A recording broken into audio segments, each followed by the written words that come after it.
Good day all. This talk will examine the structuralist approach to superheroes.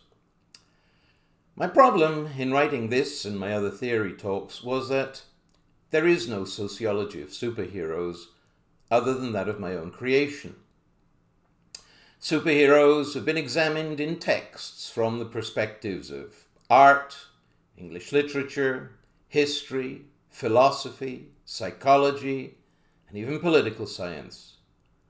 But my research has yet to uncover a single text on the sociology of superheroes. Similarly, I'm not aware of any university course on the sociology of superheroes other than the one I offered. However, superheroes are a media product. As such, the theories of the media, which I covered in an earlier series of talks, can be applied to them, and that is what I have done. All four of my talks on the theory of superheroes are extensions of my talks on theories of the media. Still, while I have built on the work of my predecessors, these talks come from me and contain my ideas more than my other theory talks do. So, why should you listen to my opinions on superheroes? Because, as I used to tell my students, I feel like I've been preparing for this topic for my whole life. I started reading superhero comics as a kid in England, and I never stopped. Superheroes have been a part of my life for over half a century. If there are two things that I know about, they're sociology and superheroes. So I think I am qualified to talk about the sociology of superheroes.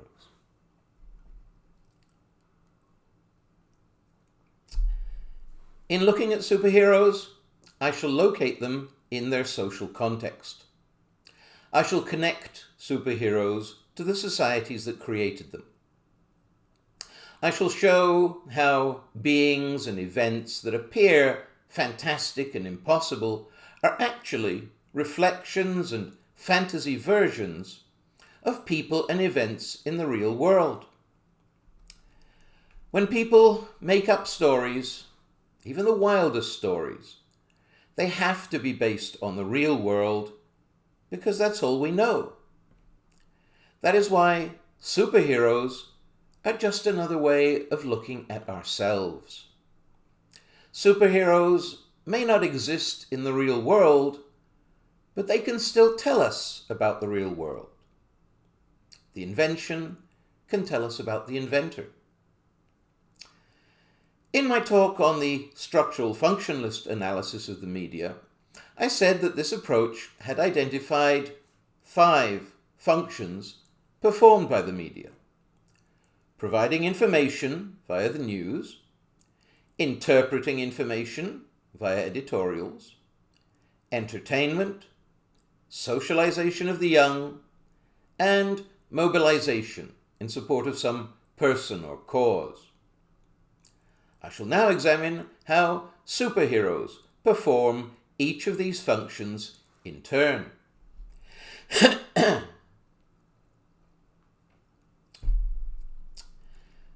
When it comes to providing information, superheroes, of course, do not provide a news service, even though DC's leading superhero Superman as Clark Kent and Marvel's leading superhero Spider-Man as Peter Parker have both worked as journalists. However, there is one type of news with which superheroes have always been associated, and that is news of war. Superheroes began as exaggerated versions of real-life heroes, and humanity's earliest heroes were war heroes. They became heroes by winning the war. In early tribal societies, the war chief was the tribe's best fighter, which usually meant the tribe's strongest man. So, the first hero who would become the first superhero was the strongman. Oral histories and legends told of the great military prowess of the tribe's strongman. He symbolized the tribe as a whole, and his victories were in practice victories of the tribe as a whole. They provided the information, "We won the war."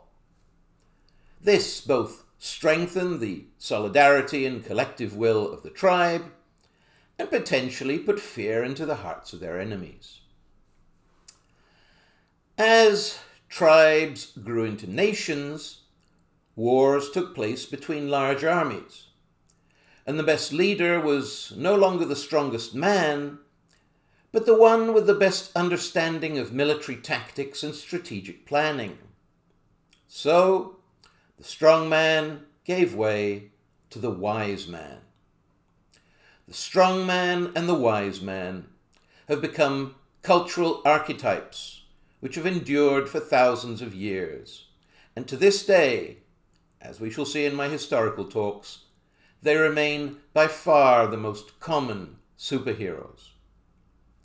In other words, super strength and superintelligence or genius are by far the most common superpowers.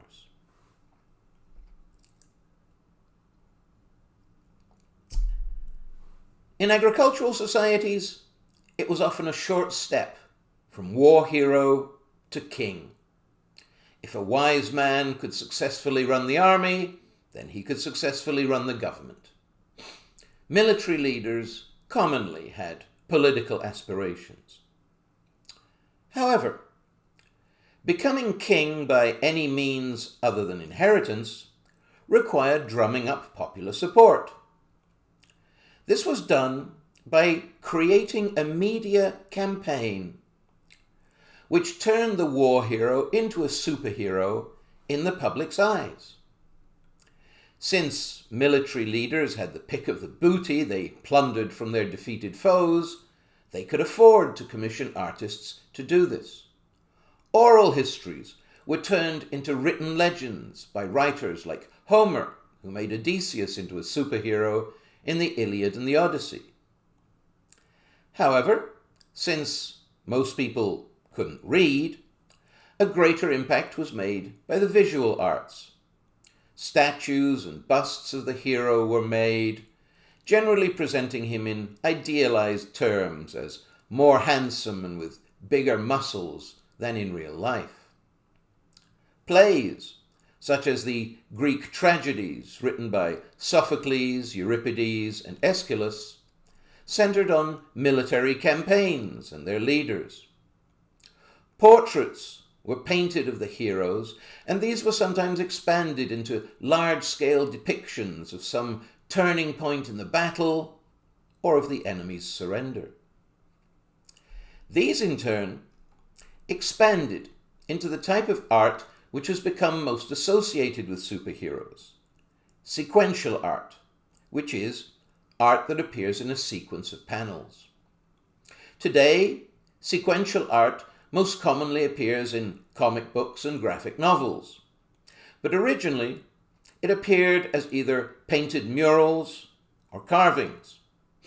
The earliest known sequential art was painted in ancient Egypt around 1300 BC.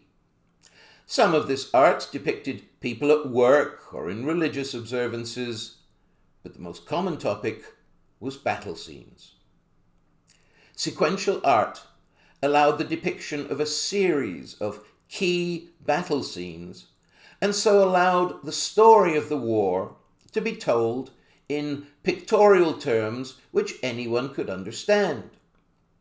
From the general's point of view, depicting selected battle scenes allowed him to show how his brilliant strategy won the day.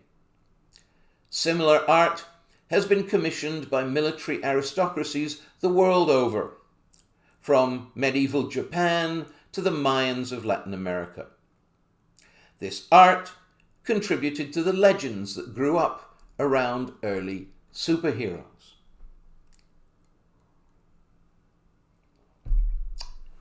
In Europe, Ancient Greece and Rome also produced paintings and even more commonly sculptures of sequential art, usually depicting military victories. Roman generals in particular would commission statues of themselves and have them placed on a rectangular base, which would show a sequence of scenes from the battle, or they would have the statue on top of a cylindrical column carved with panels in a spiral, so that by walking around and around the column, you could see how they won the battle. In medieval Europe, this tradition was continued most famously by the Bayeux tapestry. This embroidered tapestry is about 230 feet long and has about 70 scenes showing the lead up to and events of the Battle of Hastings in 1066. This was when William the Conqueror led the Norman invasion of Britain and defeated the Anglo-Saxons.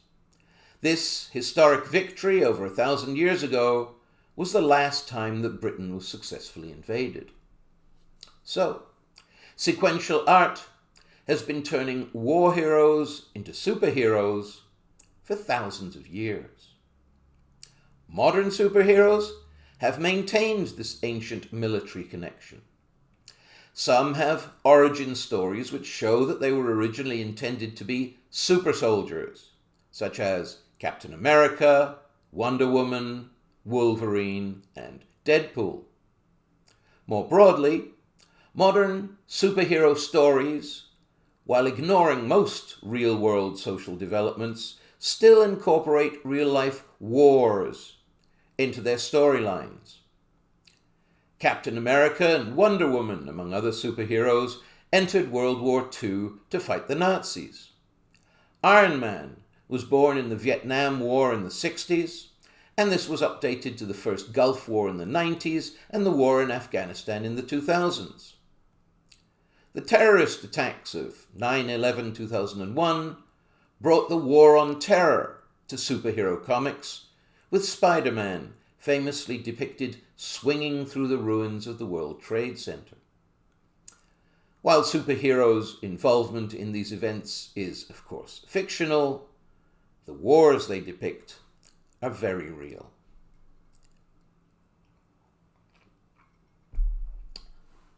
All of these depictions of war do not just provide information about war, but also interpret that information. Every one of them contains the message, "Hooray for our side." Every one of them is wartime propaganda.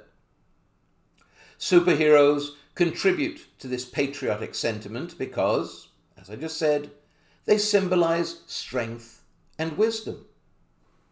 And wisdom includes morality. So superheroes symbolize both might and right.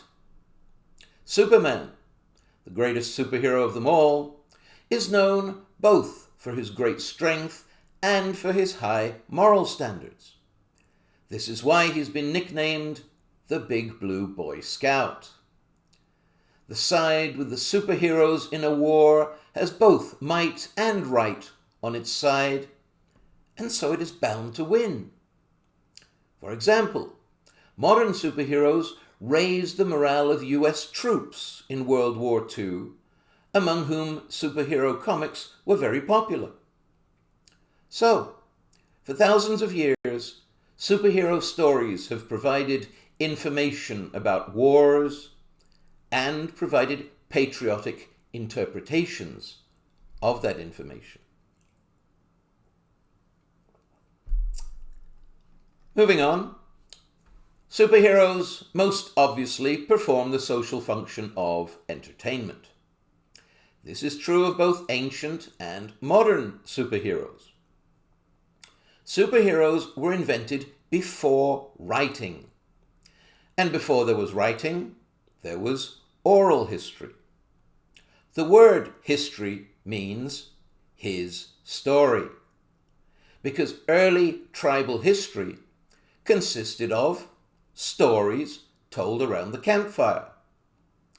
Alongside song and dance, stories were the only form of entertainment they had. Exaggerating the story made it more entertaining and more memorable, which is why, over time, heroes were turned into superheroes. So, from Hercules to Superman, one of the things superheroes have done is to entertain people.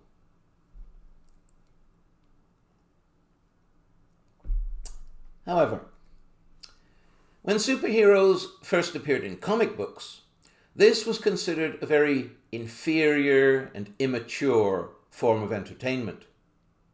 Comics were looked down on. But, over time, attitudes have changed. Modern cartoons and comics were considered to be mostly a form of children's art until, in the late 20th century, comics evolved into graphic novels. Graphic novels are basically just long comics, but the difference is one of merchandising. Comics normally put out monthly editions, and so are considered transient and disposable, like magazines. Graphic novels are given stiffer covers and are given a permanent place on display in comic stores and are also sold in bookstores, just like regular novels. This has led literary critics to treat them much more seriously in recent years. Despite this, some critics still look down on superhero stories and argue that they provide a type of entertainment that's just escapism, just getting away from the real world. I would agree with this, in that I would argue that all art is escapist by definition. Whenever you read a book, or look at a painting, or listen to a piece of music, you are escaping from the real world and entering the world of art. If you go to a theatre or an art gallery or a concert hall, you are literally shutting out the real world behind walls so that you can concentrate on the art in front of you. Art is first and foremost about escaping from reality. Anything else that art does is secondary. This is because human beings have a psychological need to escape from reality sometimes. If you live in the real world all the time, you will literally end up worrying yourself to death. People need to get away, to relax, to forget about their problems for a while. Art provides us with a space in which we can forget about our everyday cares and recharge our batteries. So, the escapism created by art is a good thing. Without the occasional escape from regular life, we'd all go crazy. This is why people have been creating art, including superhero art, since the dawn of humanity. However, even if they acknowledge that all art is escapist to some degree, some critics still argue that superhero art is more escapist than mainstream or conventional art. Here I disagree.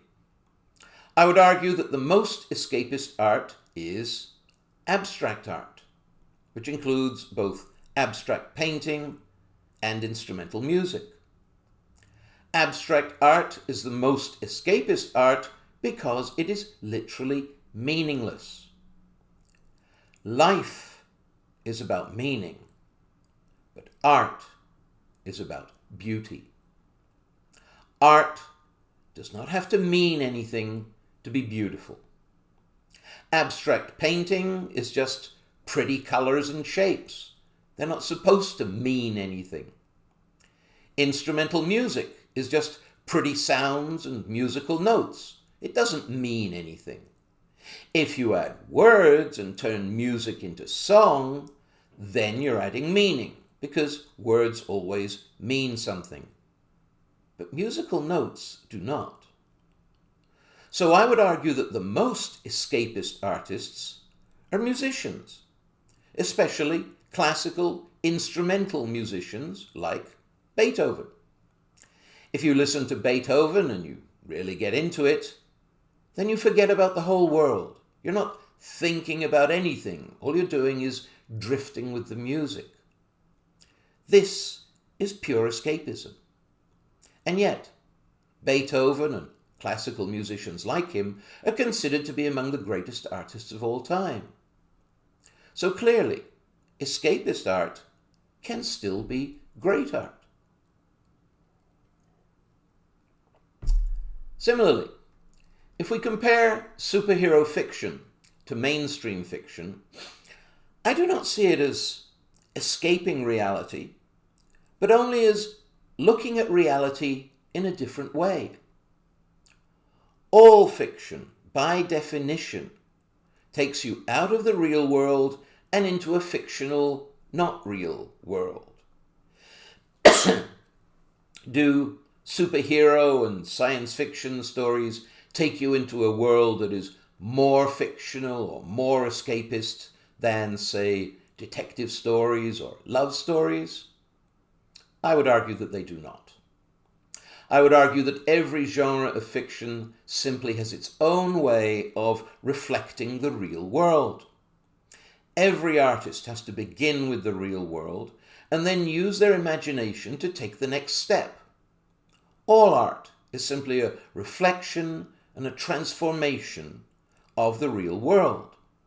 Every genre of fiction reinterprets the real world in terms of its particular literary conventions and formulas. Love stories see the whole world in terms of boy meets girl. Detective stories are all about detective catches criminal. Adventure stories are about good guys beat bad guys, and so on. Superhero stories create people with superpowers that do not exist in the real world, and science fiction stories create societies that do not exist in the real world. And yet, all of those stories are still really about the real world. They have to be, because that's the world we live in and that's the only world we know.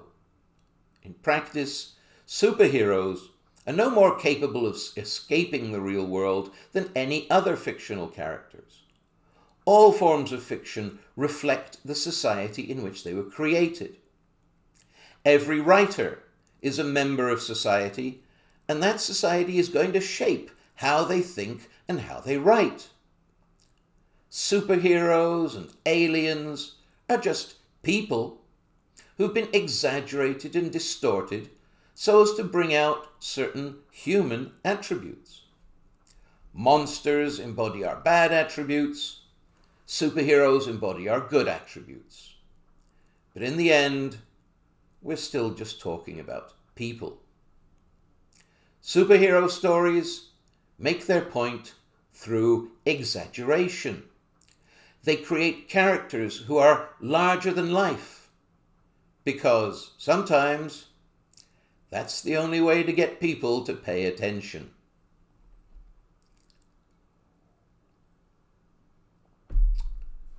Moreover, entertainment does not just entertain. Entertainment is part of society's culture. It is part of a nation's identity. In tribal society, oral history was the tribe's memory. That's why it was important that it be told in an entertaining and so memorable fashion. Nobody's going to remember a boring story. So in these stories, getting the facts right was less important than capturing the spirit of the events. Facts became interwoven with values, and the stories became morality tales. Every story has a moral, a life lesson, especially for the young. And so these stories are not just entertainment, let alone just escapism. They also serve the social function of socialization. Socialization is the process of teaching children how to become fully functioning members of society. Parents are normally every child's primary agents of socialization, but a part is also played by the broader society and culture, including children's entertainment. This is why, when comic book superheroes became popular in the early 20th century, there was great concern over whether they were sending the right message to children. In particular, there was concern over violence in the media in general and comics in particular. People like Frederick Wertham claimed that media violence, especially comic book violence, could make teenagers more violent in the real world. And for a time, they were very influential. As a result, through the early 20th century, violence in the North American media was strictly limited. Violence in comics was limited by the Comics Code Authority, and similar bodies regulated movies and TV. For example, in the 1950s TV series, The Lone Ranger routinely shot the guns out of the hands of outlaws, a shot which in practice is virtually impossible, so that he wouldn't have to kill or even seriously injure them.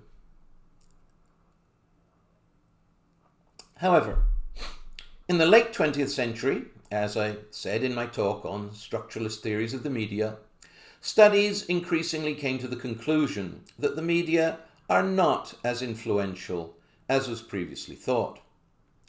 Most analysts these days believe that it is real-life violence that makes people violent, not media violence.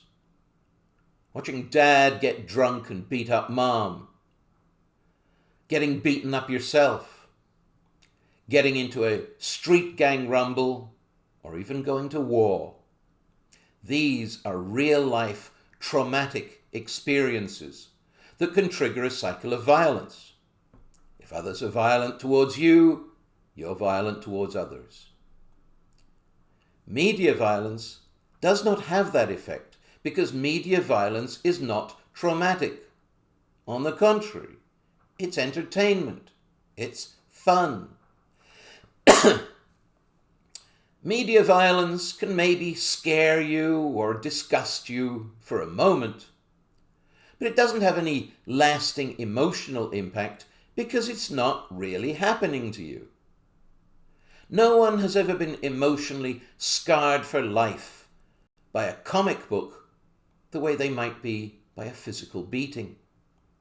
In Japan, children are exposed to much more media violence than in the US, but Japan is still a much less violent country than the US.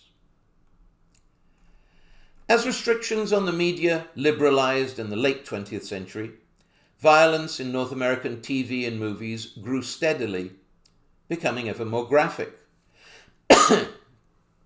By the 1990s, police shows like Law and Order and NYPD Blue regularly showed police officers beating, shooting, and even killing suspects. Comics saw a similar increase in violence. Comic books were originally read primarily by children, but as those children grew up and continued reading comics, the audience has grown increasingly adult.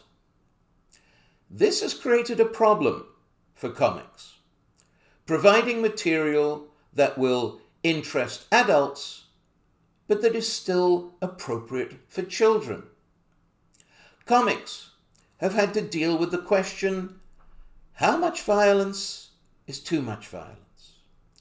How much violence is appropriate for a comic that's read by both adults and children? More precisely, how much violence is appropriate for a superhero? Superheroes have to fight bad guys, so there's a certain level of violence built into the role. But how much?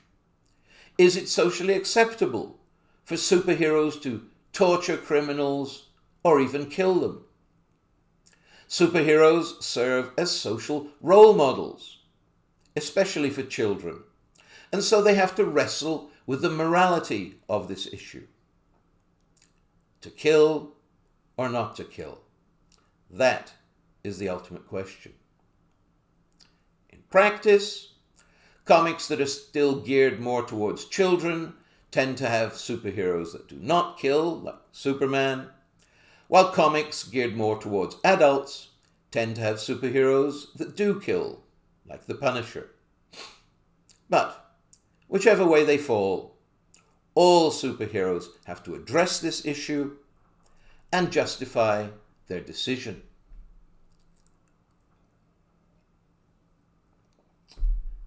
The issue of killing has become central to modern superheroes because their social role has changed from ancient superheroes. Ancient superheroes were wartime heroes, but modern superheroes are mostly peacetime heroes. So, their social role has changed from soldier to police officer. Now, both the military and the police are organizations that use force or violence to protect society. The military can use deadly force. Soldiers are expected to kill the enemy, and society considers them justified in doing so. But for the police, the situation is not so clear-cut. The police are also sometimes considered justified in using force, even deadly force. However, the police have greater constraints on their use of force because they're dealing with their own civilian population, not enemy soldiers. The police are only expected to use as much force as necessary. The trouble is that it's impossible to say ahead of time how much force will be necessary in a given situation. It is always a judgment call by the police officer at the time. Sometimes it comes down to that ultimate question: to kill or not to kill. It's a question that is debated endlessly, both in the real world and in fiction, especially in superhero comics. By fighting the same supervillains over and over, comic book superheroes individualize and personalize crime. They and you know that this person's a criminal because you've seen them commit criminal actions many times before. But in the real world, the police mostly deal with strangers. At the beginning of an investigation, they don't know whether they're dealing with a criminal or an innocent bystander. Is he just holding a cell phone, or is that a gun? In a culture of fear and paranoia, police officers sometimes adopt a policy of shoot first, ask questions later. It can be a fine line between self-defense and homicide, even for a police officer. In recent years, this has become a major issue in several places in the US, such as Ferguson, Missouri, where young black men have been shot and killed by white police officers. The black men were subsequently found to be either innocent or guilty of a minor offense, which certainly did not deserve the death penalty. Despite this, the officers involved received no reprimands until the local black communities rioted, and a campaign was launched under the slogan, "Black Lives Matter." After this, some officers were fired. Unfortunately, this is not a problem that can be solved by firing a few individuals. It's about a culture of violence and racism and authoritarianism that is widespread in the US. The sad reality is that in the US, blacks are much more likely to be harassed, arrested, beaten, and even killed by the police than whites. And in Canada, the same is true for Indigenous people. Ethnic minorities actually need superheroes to protect them much more than the white majority, because for them, the police not only provide less protection, they can be just as big a threat as the criminals. Marvel's Luke Cage, or Power Man, the bulletproof black superhero, has become popular because many African American men are justifiably afraid of getting shot and wish they were bulletproof. DC's Black Lightning, or Jefferson Pierce, is a high school principal who is heavily involved in the local black community and who explicitly acts to protect it when the police fail to do so.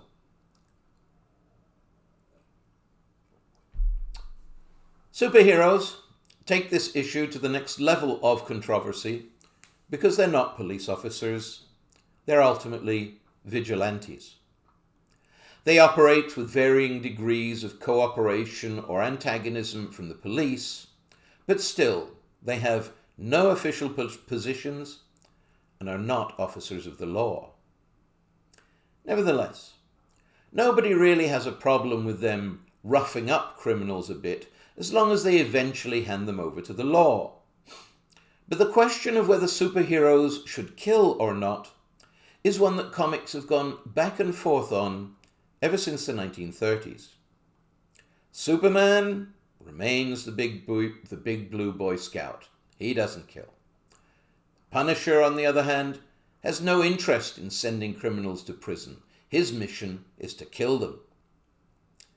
On the TV series Arrow, which debuted in 2012, Oliver Queen began the show with a list of criminals whom he killed one by one.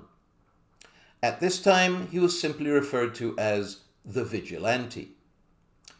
After a couple of seasons, he decided that killing people was wrong, so he killed off his old persona and was reborn as the Green Arrow, who doesn't kill, except for the occasional supervillain.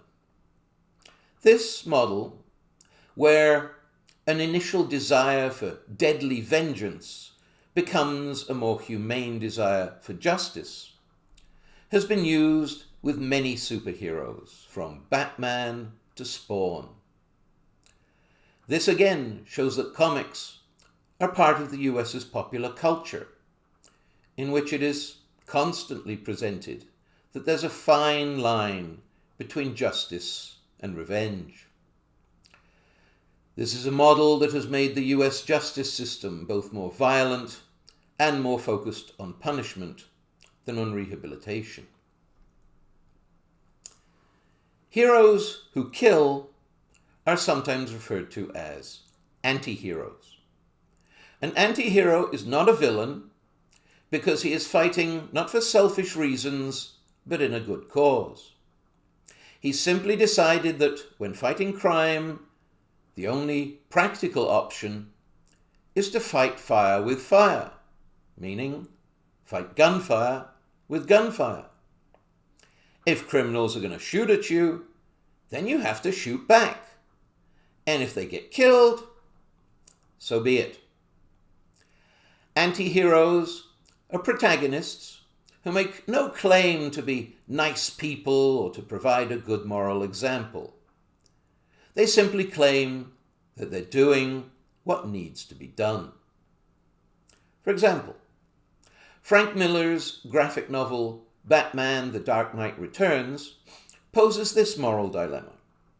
Suppose you're fighting a criminal, the Joker, who you know has killed in the past and you know will kill again if he's not stopped. You have a chance to kill him, but you do not, and he gets away. Later on, he does indeed kill more people. By not killing him when you could have, are you not partly responsible for all the murders he then commits? Many innocent people could die because your conscience wouldn't let you kill a killer. People could die just because you didn't want to feel bad about killing someone, even a criminal. Is that really morality? Or is it just selfishness?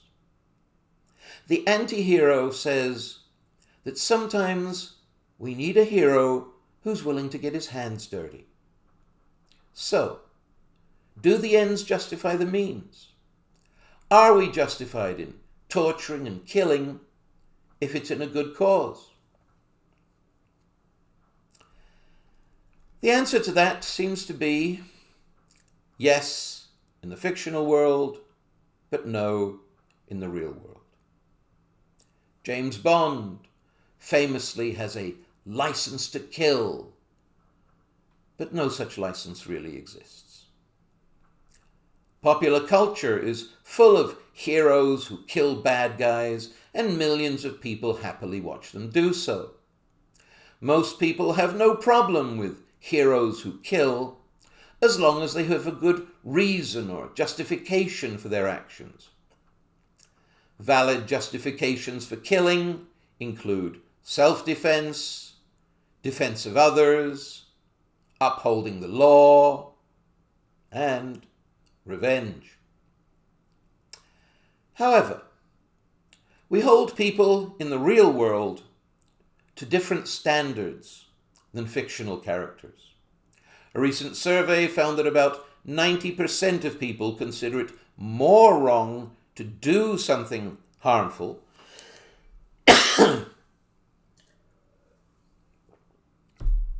even if it's just a small thing, than to not do something, even if that has larger harmful consequences.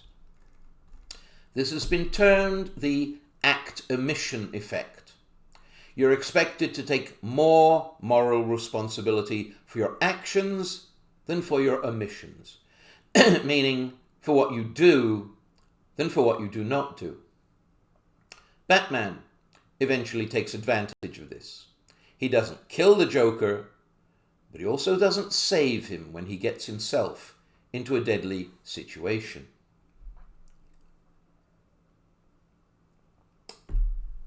Aside from its questionable morality, the other problem with killing criminals in the real world is that it doesn't work.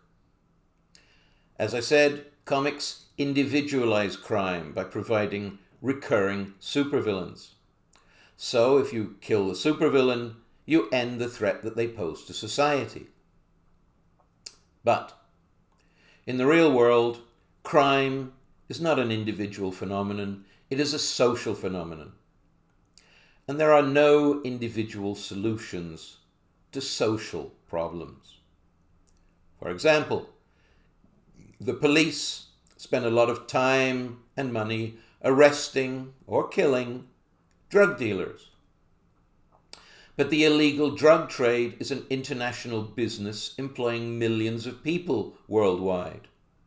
If the police arrest one dealer, the next guy in line just takes over and business continues as usual. Arresting individual drug dealers has filled our jails, but has had zero impact on the illegal drug trade. Only social measures, like the legalization of marijuana, can have an impact by taking the marijuana market away from criminals and giving it to legitimate businesses.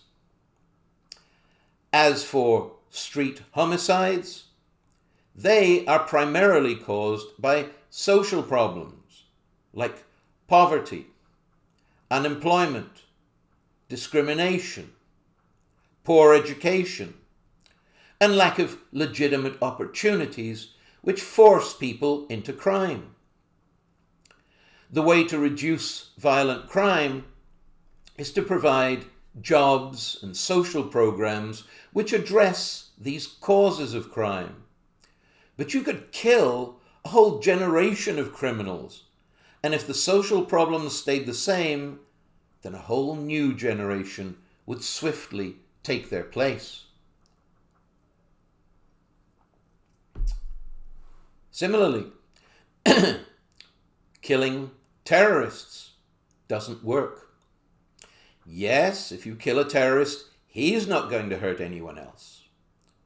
But in the real world, terrorists are not just individuals. They have family and friends just like everybody else. And if you kill them, their family and friends will hate you. And some of them will want revenge, just like the various superhero costumed Avengers. So for every terrorist you kill, you create maybe half a dozen more. Violence begets more violence. Vengeance leads to more vengeance. When revenge is seen as practically the same as justice, then both sides feel justified in taking their revenge, and the violence just escalates. We can see this in the real world. Western governments keep killing more and more terrorists, and yet there are more and more terrorist attacks. In addition, the US government has on multiple occasions used torture to extract information from suspected terrorists, even though studies show that people will say anything to get the torture to stop, and so the information they provide is completely unreliable and usually wrong. And even if the information were reliable, that still would not morally justify torture. The government is supposed to be setting a moral example.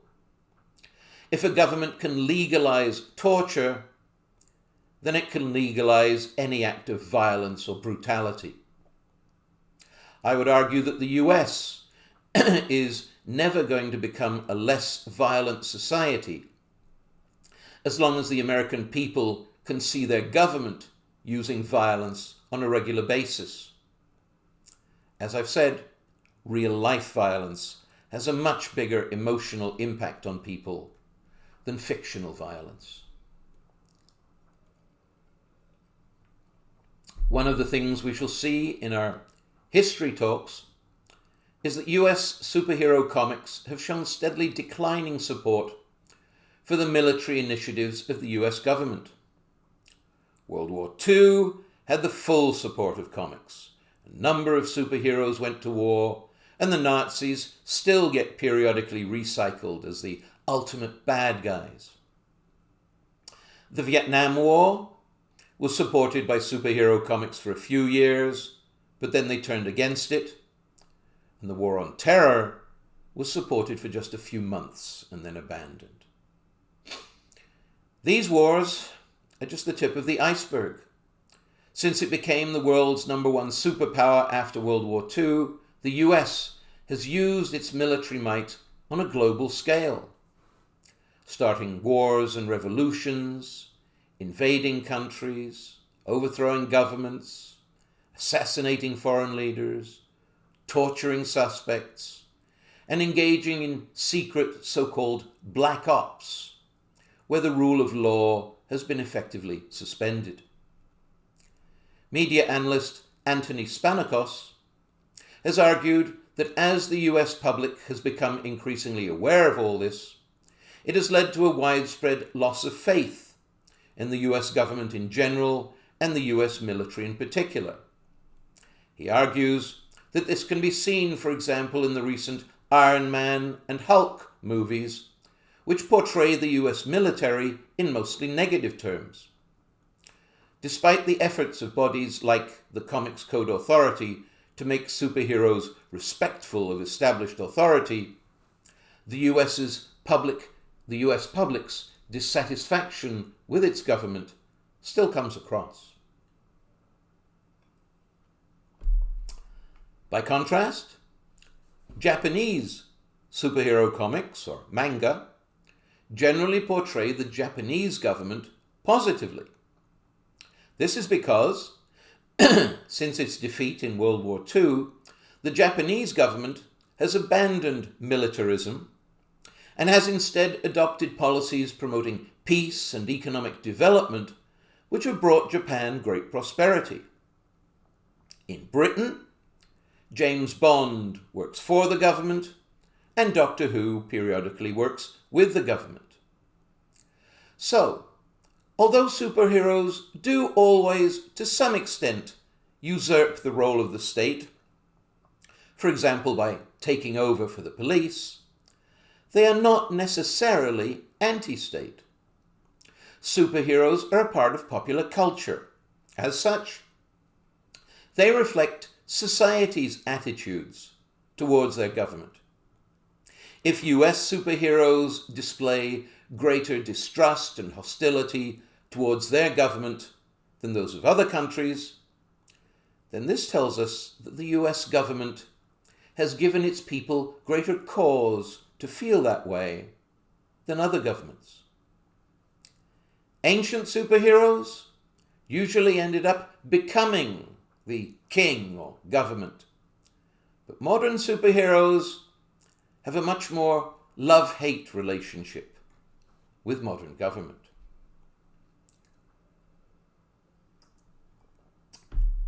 This relationship can be seen in the real world because sometimes life imitates art. The final social function of superheroes I'm going to examine is mobilization. And fictional superheroes have led to the mobilization of real-life superheroes. These first appeared in the 1990s. In the mid-2000s, they formed an international online community, and there are now hundreds of real-life superheroes in over 20 different countries worldwide, including the US and Canada, and in a number of cities they have got together to form supergroups. Real-life superheroes wear superhero costumes, adopt superhero code names, and often patrol the streets, performing a community watch service, keeping an eye out for criminals. Some wear masks, some do not. They may also perform various kinds of community service, such as cleaning up trash, shoveling snow, and distributing food and goods to the homeless. Some seek to champion social causes, such as organizing labor rallies, fighting for animal rights, or raising awareness of various illnesses or social problems.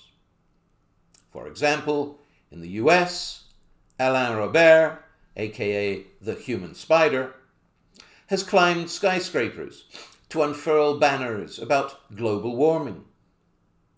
Probably the best-known supergroup is the Super Amigos in Mexico City. They are 5 male costumed real-life superheroes, each of whom addresses a particular social problem: poverty, illegal evictions, bullfighting, the environment, and Super Gay, who wears pink tights and, of course, fights for gay rights. They all wear masks for the same reason as comic book superheroes, because if their secret identities became known, then they and their loved ones would face a very real threat of violence. Some real-life superheroes have become vigilantes, physically fighting criminals. These include, for example, in England, the Bromley Batman and the Black Axe, both of whom have been seen saving people from muggers and breaking up fights. And in the US, Phoenix Jones and Widow Spider, both of whom have martial arts training and who patrol their cities at night. Phoenix Jones' real name is Ben Fedor, and he is a former professional mixed martial arts fighter. His costume includes a bulletproof vest, and he also uses pepper spray and a stun baton. He's been patrolling Seattle since 2011, and it has been documented that on several occasions he has prevented persons from being beaten and or stabbed, and has even prevented carjackings. However, whenever real-life superheroes become vigilantes, the local police generally do not approve, and normally issue a warning telling them to stop before they get hurt. Phoenix Jones has been arrested a couple of times, but all charges were eventually dropped. Canada's real-life superheroes are mostly based in southern Ontario and include the Crimson Canuck in Windsor and the Justice Crew of Oshawa, who mostly focus on community service. Canadian real-life superheroes are naturally not as violent as US real-life superheroes.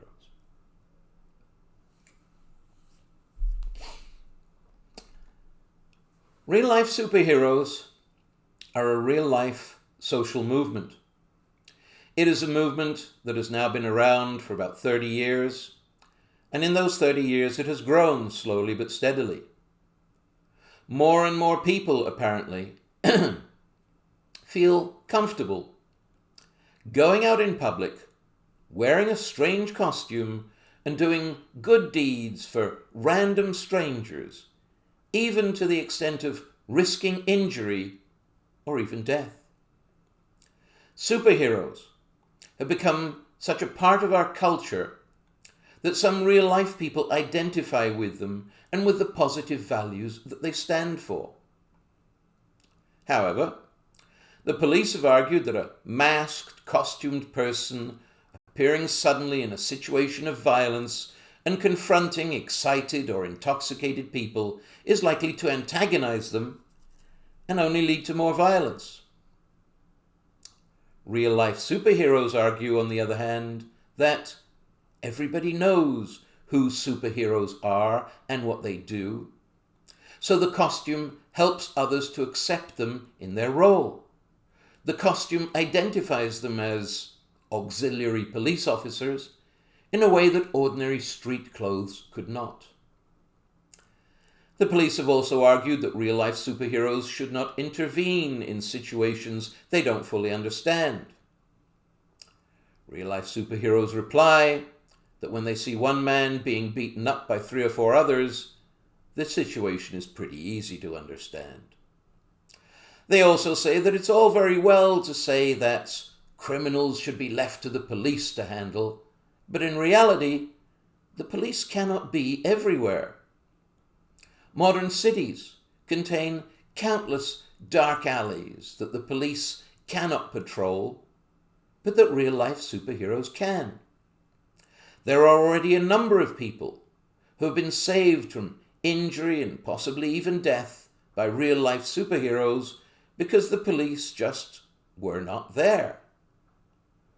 The police also say that real-life superheroes could get in the way of the police and prevent them from doing their job properly, but no such incidents have been reported so far, largely because the police don't usually show up until long after the real-life superhero has taken action. In short, the police disapprove of real-life superheroes, but they're not breaking the law, and they have a right to do what they do. The debate over the rights and wrongs of vigilantism continues. But one thing we can say for sure. Right or wrong, these people have good intentions. So, comic book superheroes, who some once thought would inspire young people to become juvenile delinquents, have instead inspired some people to help others. They've mobilized some people to abandon their own comfort and safety in the name of the greater good. In at least one way, comic book superheroes have been a positive influence on real-life people.